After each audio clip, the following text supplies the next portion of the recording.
One of the reasons why we measure inches rather than your weight on the scale is that losing inches is a good indicator of fat loss, while losing pounds on a scale can fluctuate.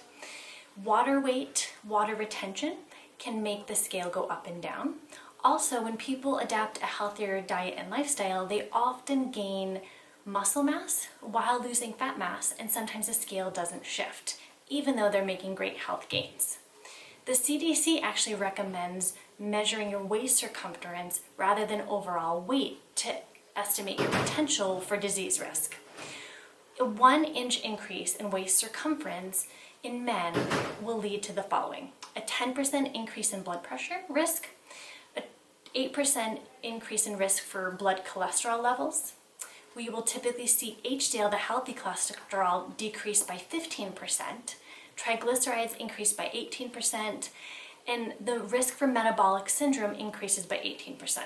So losing inches is really important for overall health as well.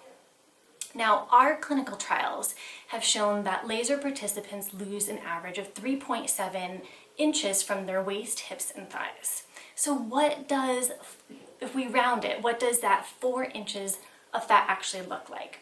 So 4 inches lost from the waist, hips, and thighs actually equals about 5 pounds of fat. This model here is 5 pounds of fat, which is really huge benefit for your overall health in body composition.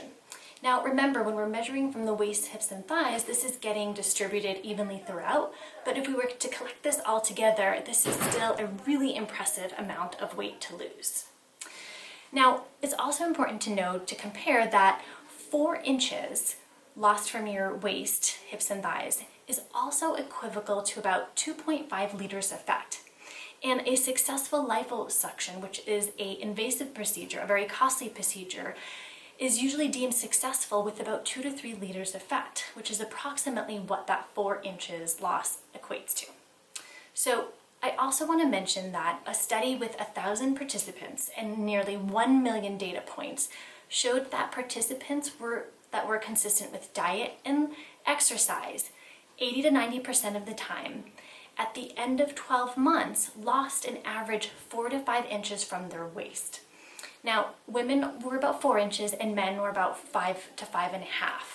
But this study had very basic diet and exercise changes, but I think it's worth highlighting that their participants accomplished in 12 months what we are accomplishing in weeks.